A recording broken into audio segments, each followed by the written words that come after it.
Здравствуйте, мои дорогие друзья, гости и подписчики моего канала, любители выращивания метельчатых гортензий.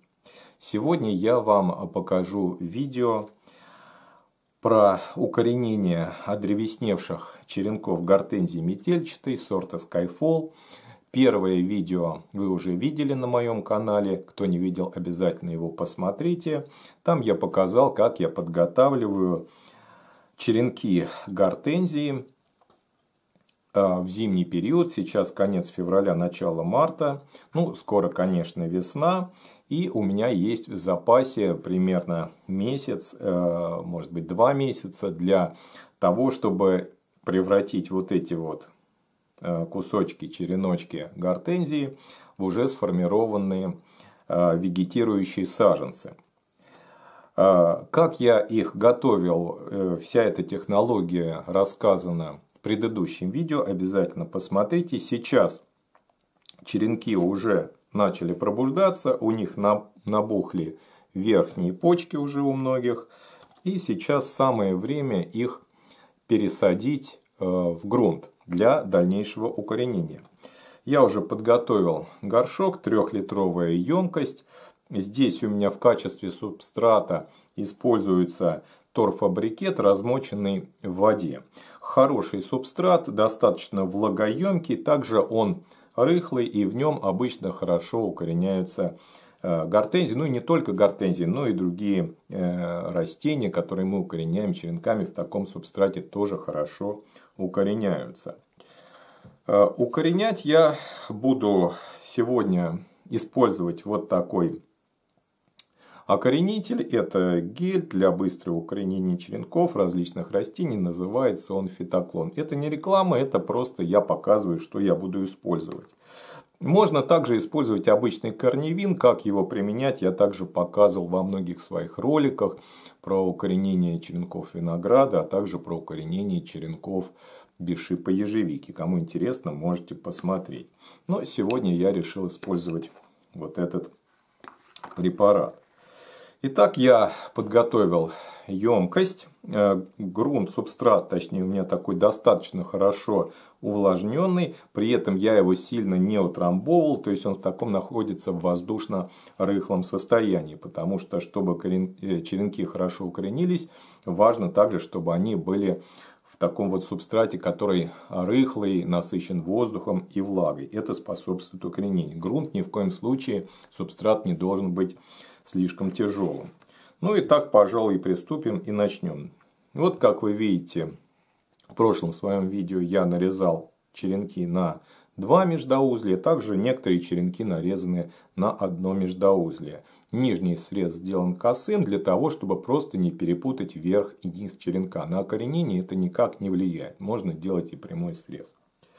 Я беру черенок и нижнюю его часть примерно на 1 сантиметр помещаю в гель. Вот так вот. Конечно, на камеру, конечно, плохо видно, но так вот он обволакивает как бы нижнюю часть черенка, хорошо прилипает. И дальше я вертикально заглубляю черенок практически до упора. У меня верхняя почка находится примерно на уровне земли. Беру следующий черенок и таким же способом погружаю его в гель. Глубоко, точнее, в гель погружать не надо, потому что черенки гортензий достаточно хорошо укореняются. Поэтому им не надо слишком много укоренителей, чтобы образовались корни. Ну и давайте сейчас вот покороче вам покажу череночек. Вот такой вот. Вот видите, этот черенок нарезан на 1 междоузлие. Междоузлие это расстояние между парами почек. Он покороче. То же самое.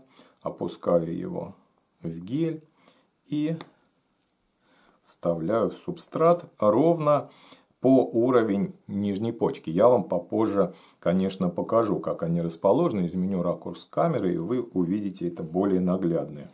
Ну и, конечно, я подписал с помощью маркера название сорта на емкости, чтобы просто не забыть. Но здесь у меня 1 сорт, поэтому перепутать практически невозможно. Сейчас я продолжу устанавливать черенки и покажу вам уже конечный результат. Ну вот смотрите, вот так это все выглядит. Сейчас я вам покажу поближе. Вот видите, все верхние почки находятся над поверхностью земли. Это очень важно. Далее, для того, чтобы создать парниковый эффект, чтобы черенки были в таком во влажном состоянии находились, я установлю еще дополнительно на эту емкость вот такую обрезанную верхнюю часть 5-литровой бутылки пластиковой. Сейчас немножко еще сбрызну черенки пульверизатором. Но вообще у меня субстрат хорошо увлажнен, поэтому проблем здесь никаких нет.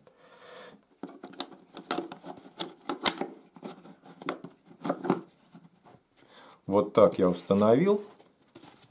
Сверху можно закрыть крышкой, но я пока не буду. Посмотрю, насколько там будет образовываться конденсат. Если влажности будет достаточно, то я, возможно, оставлю верхнюю часть открытой. Если же здесь будет сухо у меня внутри, то тогда я все-таки, наверное, прикрою на какое-то время сверху крышкой, чтобы повысить влажность в месте произрастания черенков, верхней их части.